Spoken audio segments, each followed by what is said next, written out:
तो दगड़ी अपना हमारा नेता लोग अपना भाषण देकर हम दगड़ी वादा करी चाण बढ़ी और अब चिन्ह हमारा मुकेश सुंदरियाल भेजी जो खुद एक कविता लिखी जा अपने शब्द में सुना जी तो लिया सुना मुकेश भेजी थे और एक पलायन पर एक सुंदर सी कविता दे गया जी बड़े भाई श्री सुंदरियाल जी मुकेश सुंदरियाल जी से मैं अनुरोध करता हूं कि अपनी कविता आप लोगों का सम्मिलित रखें। पलायन के खलनायक कविता अपनी प्रस्तुत कर रहा हूं।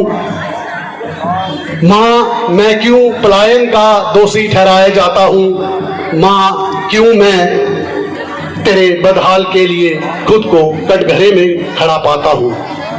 माँ क्या मैं अपनी मर्जी से तुझे छोड़ के गया था, क्या मैं खुश था शहर जाकर जो मेरे लिए अजनबी और नया था, क्या जुदा होते हुए रो रो कर मेरी आंखों के आंसू नहीं सूख गए थे।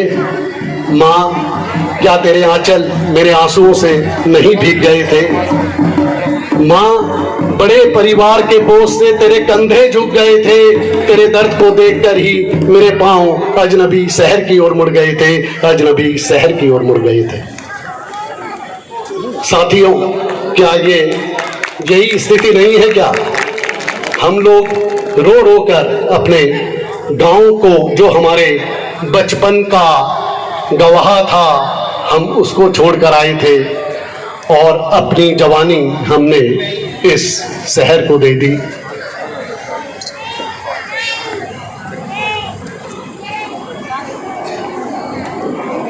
सामने प्रस्तुत कर रहा हूं तो मुझे अपने बड़े भाई प्रकाश अंथवाल जी की याद आ रही है और आज उनका हाल ही में स्वर्गवास हुआ था और 2 दिन पहले उनकी 13वीं हुई थी।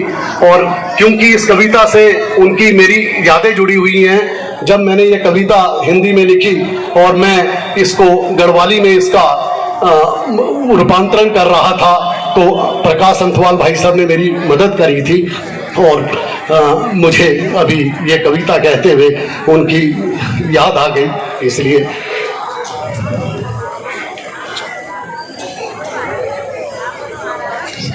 साथियों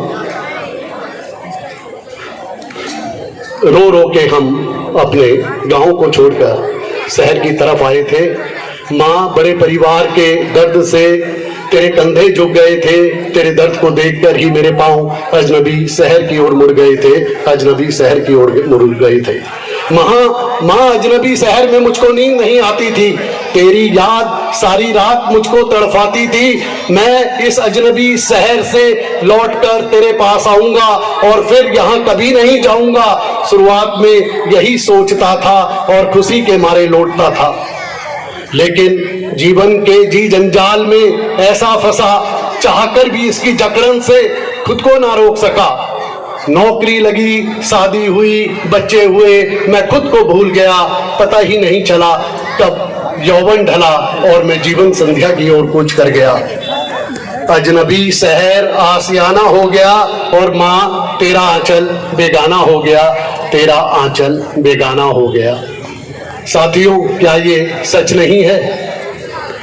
हम यहाँ पे अपने लिए हमने संघर्ष किया नौकरी के लिए, नौकरी पाने के बाद घर के लिए और घर पाने के बाद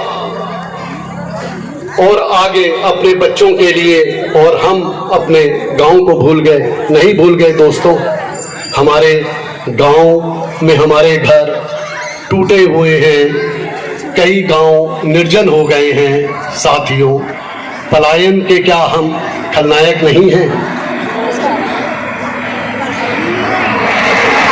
कि मैं जो है आपके अंदर की चेतना को अगर मैं अपनी कविता के माध्यम से थोड़ा सा भी जगा पाया तो मैं सोचूंगा कि मेरा ये प्रयास सफल हुआ।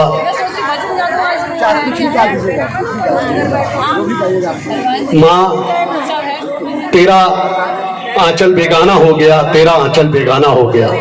जहां अजनबी शहर से मैं तेरी गोद में पल भर में आ जाना चाहता था, जमाना गुजर गया, तेरे दीदारे यार किए हुए कोई ना कोई बहाना आ जाता था। अब जब जीवन संध्या के इस सफर में फुर्सत के कुछ पल मिलते हैं, सौभाग्य से साफ आसमान में जब चमकते चांद और तारे दिखते हैं, माँ तब तेरी बहुत याद आती है। ये बेशर्म आंखें भी आंसुओं से भर जाती है। तेरे इस बदहाल के लिए खुद को दोषी पाता हूँ, आईने के सामने भी खुद से नजर नहीं मिला पाता हूँ। माँ, मैं तेरे साथ किए गए विश्वासघात से मुक्ति पाना चाहता हूँ। माँ, मैं फिर से तेरे आंचल में अपना आशियाना बसाना चाहता हूँ। माँ, मैं अपना मात्र ऋण चुकाना चाहता हूँ, मात्र ऋण चुकाना चाहता हूँ। धन्यवाद। और यह जीवन समर्पित चाहता हूँ मातृभू तुझको अभी कुछ और भी दूं। इन कुछ भावना बड़े भाई जी की अपना मन का विचार भैजल कविता का माध्यम से आप लोगों का सामने रखी।